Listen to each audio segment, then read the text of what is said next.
역대하 7장 1절에서 3절입니다. 7장 1절로 3절 말씀 읽습니다.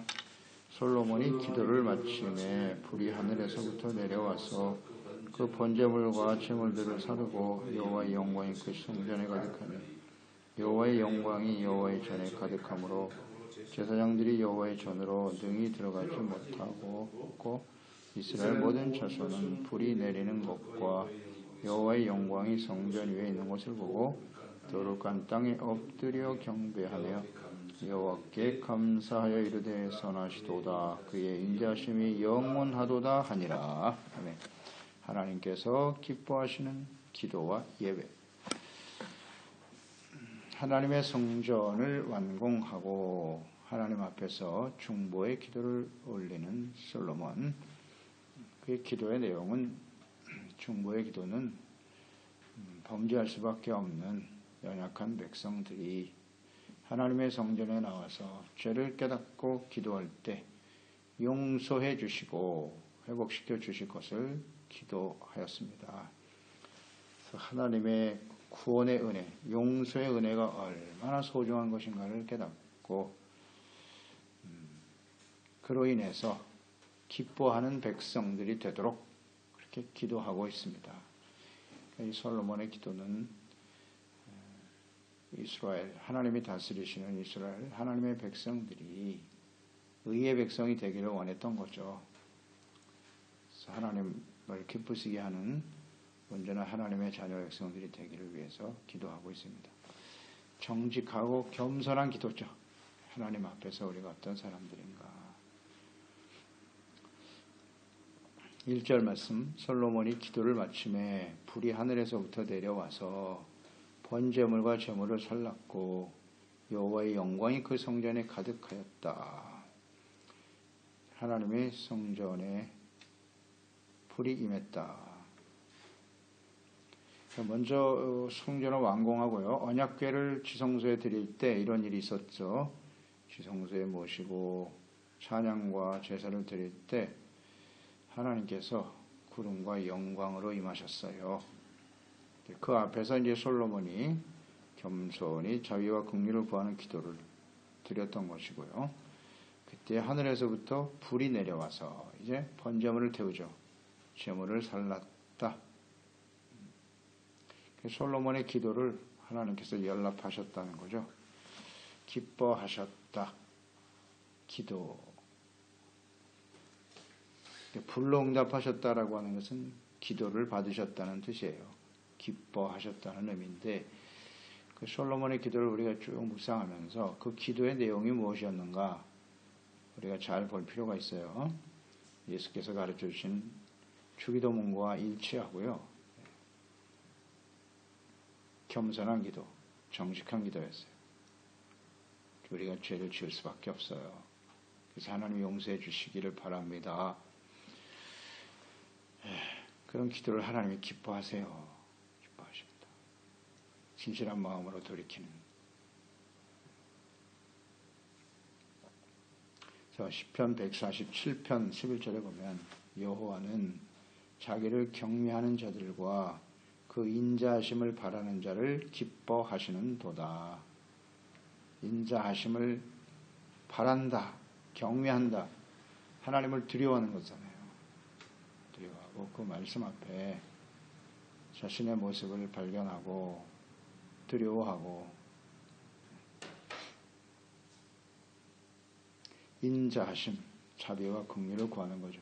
그러니까 하나님께 대한 두려움은 우리가 죄를 지을 수밖에 없는 연약한 존재들이기 때문이에요.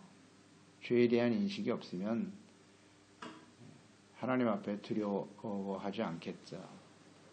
근데 늘 범죄할 수밖에 없기 때문에 두렵고 떨리는 마음을 갖게 되는 거고요. 그래서 필요한 것이 인자하심이죠.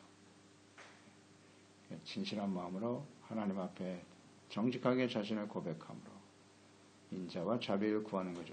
이런 사람을 하나님이 기뻐하신다고요. 나는 죄가 없어요. 나는 잘못이 없습니다. 그러면 하나님이 기뻐하시지 않아요.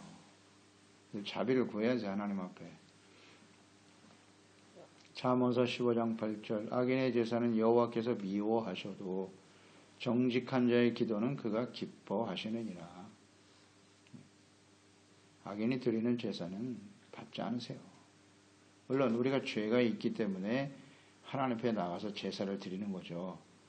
그러나 제사를 드릴 때는 정직한 자의 기도가 정직해야 된다. 하나님 앞에서 내가 죄인입니다 라고 시인하고 고백하고 나아갈 때 하나님이 그런 기도를 기뻐하신다고요. 최소한 우리 이것을 알고 있어야 돼요. 하나님 앞에 예배드리고 기도할 때 어떻게 하는 것이 하나님을 기쁘시게 하는 건가?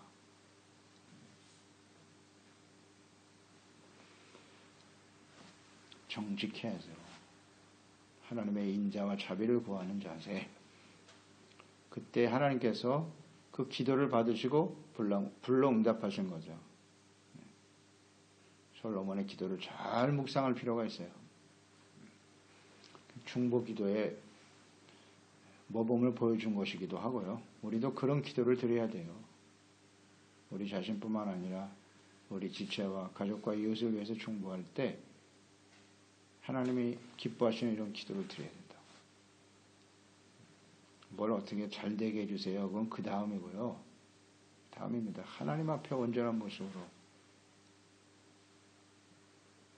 겸손한 자세로 하나님 앞에 솔직하게 나와 주님의 죄를 깨닫고 용서받고 의롭다함으로도 회복될 수 있도록 이 기도를 많이 드려야 되죠. 또 하나님께서 이 불로 응답하시는 이 장면, 이것은 이제 과거에 하나님께서 모세를 통해서 세우신 성막 번제단에 임하셨던 모습과 같죠. 레위기 9장입니다. 24절에 보면 불이 여호와 앞에서 나와 제단 위에 번제물과 기름을 사른지라 온 백성이 이를 보고 소리 지르며 엎드렸더라. 이 레위기 이 장면은 아론과 제사장들이 하나님 앞에 말씀대로 자기를 성결하게 하고 주님의 말씀대로 다 준비한 다음 하나님께 나가서 제물을 드릴 때 하나님의 불이 내려와서 번제물을 태운 거예요. 번제물을 태웠어요. 이럴 수밖에 없죠. 하나님의 성전에 드리는 번제 그 불은 사람이 만든 불로 해서는 안 되는 거예요. 그런 사람들이 아무리 장작을 만들고 불을 만들어도 그 제단은 응답하시지 않아요. 하나님의 불이 임해야 돼요. 그게 진짜 성전이죠. 우리가 충분히 묵상됐죠, 이 부분에 대해서. 당연히 하나님의 불로 응답하셔야 돼요. 하나님이 받으시는 제사와 제물이 되는 거죠. 이 장면에서 나타나셨어요. 그래서 비로소 이스라엘 백성들이 하나님 앞에서 온전한 제사와 예배를 드릴 수 있었다. 성전이 되는 것이고 또 제사와 제물이 하나님이 받으시는 것이 되는 거죠. 하나님의 불로 응답하셨다. 매우 중요한 장면이죠. 이제 제사의 처음 시작이라고 보면 돼요. 이때가 하나님이 받으셨다.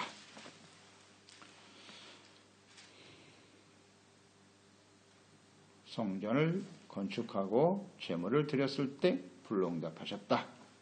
이 과정이 정말 중요해요. 철저하게 하나님 말씀대로 해야 돼요. 하나님의 뜻대로 안 하면 하나님이 받으실 수가 없다는 거죠. 이거 우리 그대로 적용해야 됩니다. 오늘 이 시대에 우리가 하나님께 예배 드릴 때 자의적 숭배는 절대 금물 하나님 받지 않아요. 하나님의 말씀과 뜻대로 예배를 드려야죠. 인간적인 생각 의미 없어요. 그런 모습으로 아무리 제사를 드리고 예배해봐야 사람들이 만든 불로 드려지는 제사는 받지 않습니다. 이걸 알아야 돼요. 우리는. 하나님께로부터 내가 예배 드렸으니까 하나님 받으셨겠지? 아니거든요. 하나님이 받으시는 제사와 예배가 돼야죠. 그런 기도가 돼야죠.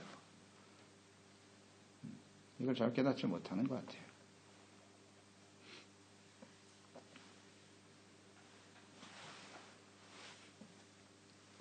그 다음 불로 응답하신 장면이 이제 다윗이었잖아요. 다윗이 이 성전 건축을 다시 새롭게 준비하는 계기가 되었던 사건. 역대상 21장이죠. 다윗이 오르논의 타작마당에서 번제를 드렸을 때였어요.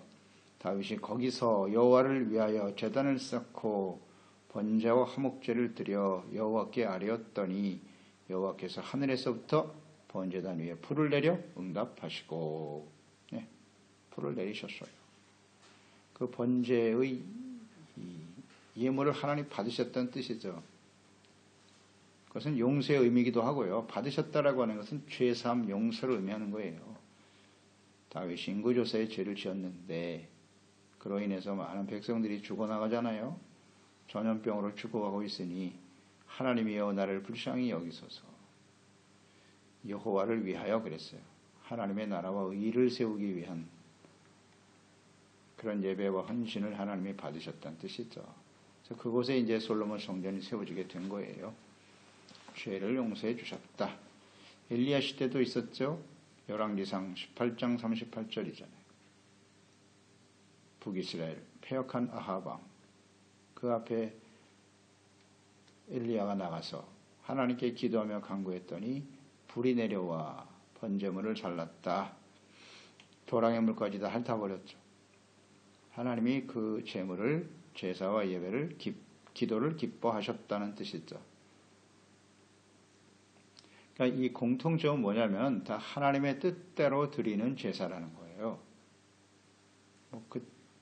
더 거슬러 올라가면 창세기에 가인과 아벨 있잖아요. 아벨의 제단에 하나님이 불로 응답하셨지만 가인의 제사는 받지 않으셨다. 인위적인 제사, 그건 받지 않으신다는 거예요. 하나님의 뜻대로 드려지는 제사와 예배에 하나님이 응답하신다.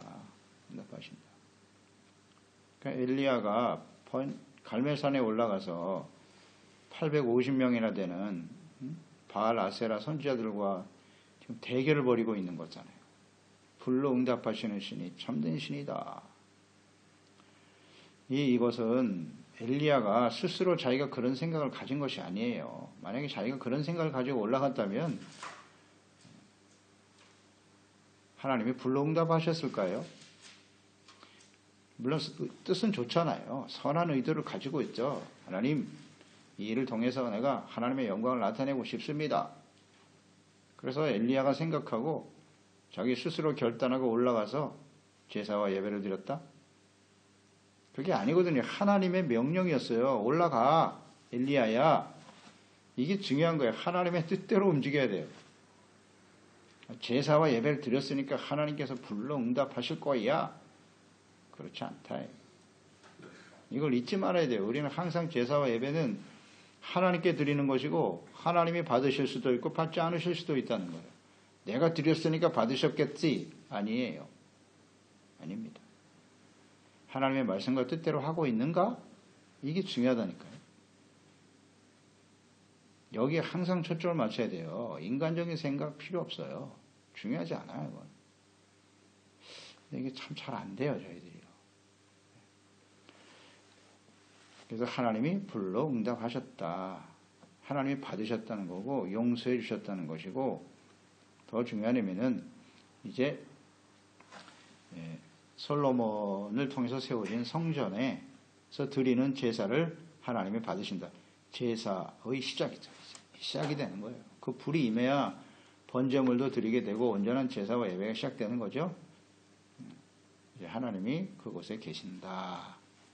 그러니까 번제의 불이 계속 타오르는 동안은 하나님이 여기 계신다 하는 것을 깨닫게 되는 거죠. 온전한 제사와 예배가 온전히 드려질 때. 절대 불을 꺼트리면 안 되는 거예요. 이 불은. 절대 꺼트리면 안 돼요. 이런 것을 우리가 묵상하게 되죠. 이것은 이제 신약 성경으로 연결해서 우리가 묵상을 해보면 이 불이라고 하는 의미가 이처럼 하나님이 연락하시고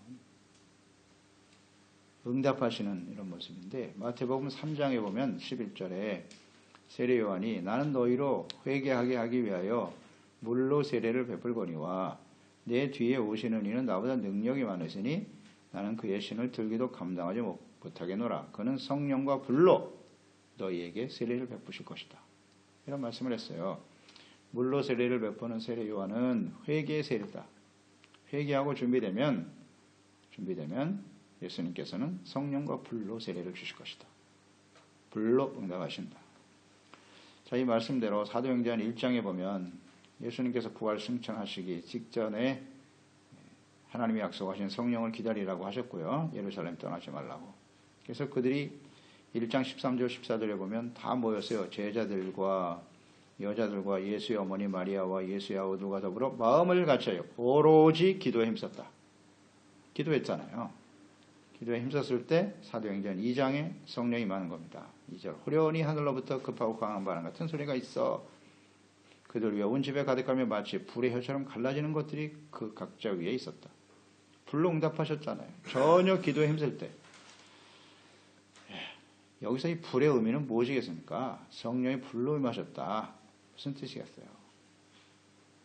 받으셨다는 거예요. 하나님이 받으시는 희생제물로. 그러니까 이 과정을 잘 묵상해야 돼요. 이 성령의 불이 임하기 전에 어떤 일이 있었어요? 예수님의 십자가요. 십자가에 예수님께서 자신을 제물로 드리신 거예요. 제물로 드리셨을 때 그 다음 하나님께서 그걸 기뻐하시고 불로 응답하셨다. 이거 언제나 변하지 않잖아요. 성경 전체에 맹맥하게 흐르는 하나님의 뜻이잖아요. 언제는 제사와 예배를 드릴 때 불로 임하였고 모세의 성막, 솔로몬의 성전 마찬가지. 언제는 기도와 겸손함이죠. 겸손함으로 깨어 회개하고 기도하고 주님을 사모할 때 불로 응답하시는 거예요. 그러니까 우리가 하나님 앞에 기도드리고 성령의 임하심도 역시 예수님의 십자가 밑에 나가서요. 그 밑에 우리의 죄와 허물을 고백하고요. 그 주님의 보혈로 씻음받고 기도할 때 하나님의 영이 임하는 겁니다. 불로 응답하시는 거예요. 그래서 성령으로 거듭나고 성령으로 충만한 삶을 살아갈 수 있다. 그래서 항상 뿌리매로 죄를 깨닫고 돌이키는 거예요. 진실한 마음으로 그냥 입술로만 하지 말고 진실한 마음으로 돌이킬 때 하나님께서 보시고 역사하시겠죠.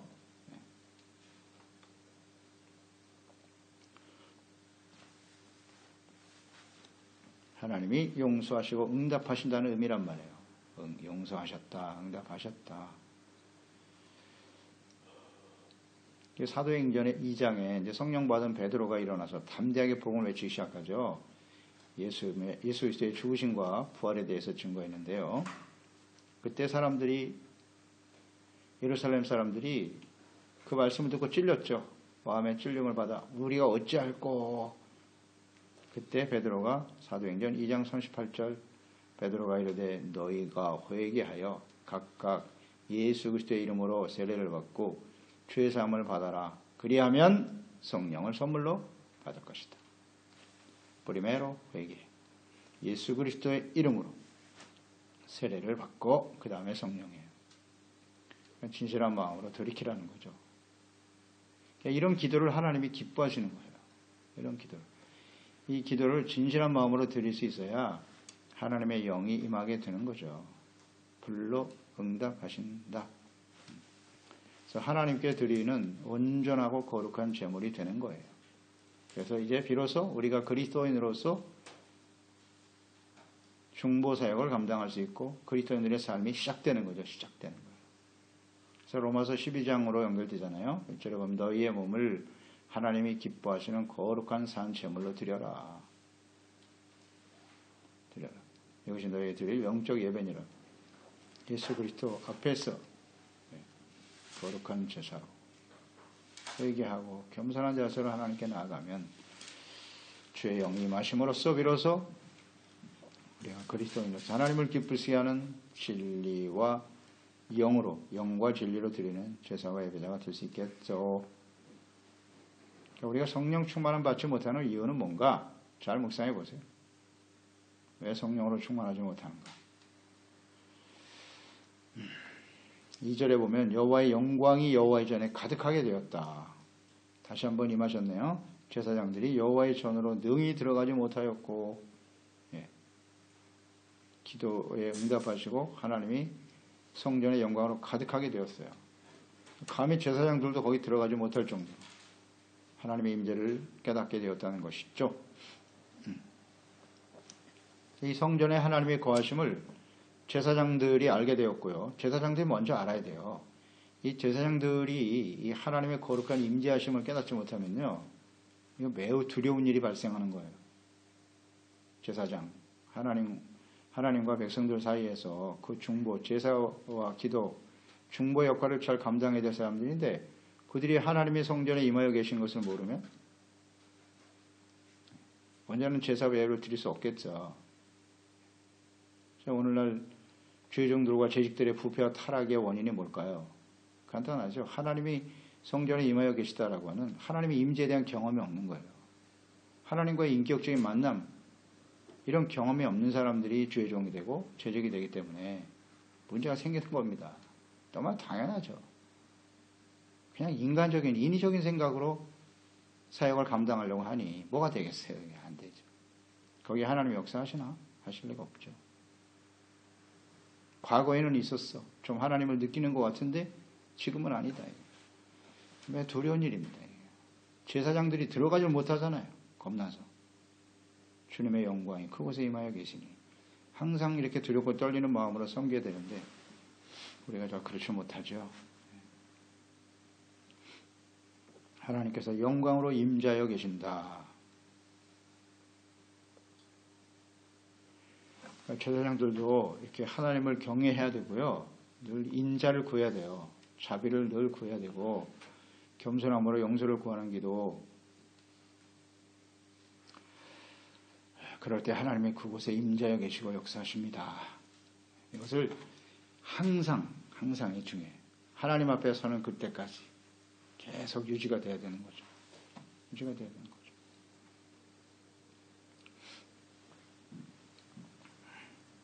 그러니까 예수 그리스도의 십자가 앞에서 죄를 깨닫고 회개하고 용서받아 성령으로 거듭나고 죄영으로 충만한 성도들 가운데 하나님께서 영광 가운데 임하시는 거예요. 그러니까 그것을 사람들이 보면 알게 돼요. 자연스럽게 알게 되는 거죠. 그래서 백성들 보세요. 3절로 이어지죠. 이스라엘 모든 자손은 불이 내리는 것과 여호와의 영광이 성전에 있는 것을 보고 돌을 깐 땅에 그대로 엎드리죠. 엎드려 경배하며 여호와께 감사하며 이르되 선하시도다 그 인자하심이 영원하도다 아니라. 이게 예배입니다. 하나님의 임재하심을 직접 경험하고 깨달으니까 두렵잖아요. 하나님의 영광이 임한 걸고 그 자리에 엎드렸다. 예배란 뜻이 엎드린다는 거잖아요. 하나님 앞에 엎드리는 겁니다. 엎드리는 게 예배죠. 근데 그게 인위적으로 무슨 종교적인 의식이 아니라 하나님이 여기 계신다. 내가 지금 하나님 앞에 서 있다.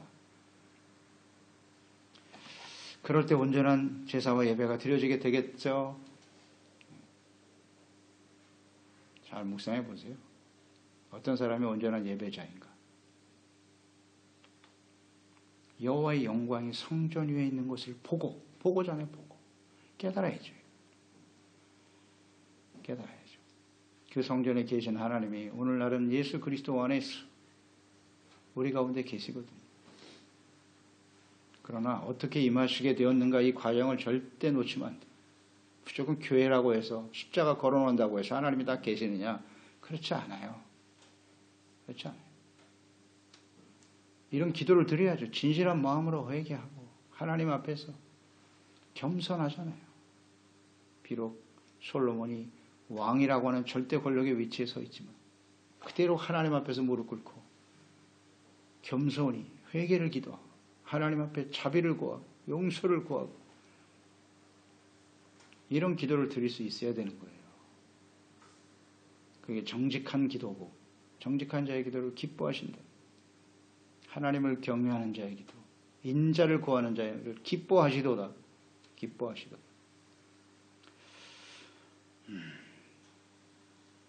우리가 구할 것은 감사밖에 없잖아요. 감사가 터지잖아요. 하나님 우리 같은 죄인을 만나 주시다니요. 우리의 죄를 불로 응답하셨다는 건 죄를 용서해 주셨다는 거니까 그 은혜에 너무너무 감사하고 그 하나님의 선하심과 인자하심을 진심으로 찬양하고 높이는 것이죠. 이게 예배죠. 그래서 이런 온전한 예배가 하나님 앞에 우리 교회를 통해서 개인적으로 하나님이 이제 우리 안에 계시니까 이런 온전한 예배자로서 주님을 섬기는, 그리고 하나님 앞에 설 때까지 이것을 잘 지켜갈 수 있는 저희들이 되었으면 좋겠습니다. 기도했습니다. 하나님 아버지, 오늘도 솔로몬이 하나님의 성전을 완공하고 그곳에 하나님이 영광 가운데 임하셨고요. 그 앞에 솔로몬이 드리는 기도의 내용을 우리가 쭉 묵상해 보았습니다. 하나님 앞에서 또 이스라엘 백성들과 하나님 사이의 중보자의 역할, 왕은 중보자예요. 이 백성들을 하나님이 다스리시는 의의 백성으로 세워야 한다라고 하는 중요한 사명감과 자신의 정체성을 분명히 알고 있었고, 그래서 그들이 진실로 하나님 앞에 범죄할 수밖에 없는 연약한 존재들이고, 이로 인해서 많은 여러 가지 다양한 모습으로 하나님의 징계 앞에 설 수밖에 없는 현실을 인식하면서 하나님께 나와 죄를 깨닫고 회개하고 기도할 때 하나님이 용서해 주시라고 자비와 긍휼을 베풀어 주시기를 기도하며 간구하였더니 하나님이 기쁘게 받으셨어요. 그래서 하나님의 불로 응답하셨습니다. 오늘 하나님께서 저희들에게 교회를 주셨고, 하나님의 교회에 나와서 예배드리고 주님을 섬긴다고 하는 것은, 기도드린다고 하는 것은 무엇을 의미하는 것이뇨? 잘 묵상하게 하시고요. 어떤 기도를 드려야 할까? 하나님의 불로 응답하셔야 그게 진짜 하나님의 성전이 되는 겁니다. 그래서 우리 하나님 앞에 우리가 철저히 말씀 중심으로 하나님 앞에서 예수 그리스도의 십자가 밑에서 우리의 모습을 정직하게 고백하고, 주님께서 친히 성령으로 거듭나고 충만케 하시는 은혜가, 그래서 온전한 예배자로 주님을 섬기고 주님과 함께 주의 영광을 나타낼 수 있는 우리 모든 지체와 가족들이 되게 하시고 우리 교회가 될 수 있도록 인도하여 주옵소서. 예수님의 이름으로 기도드리옵나이다. 아멘.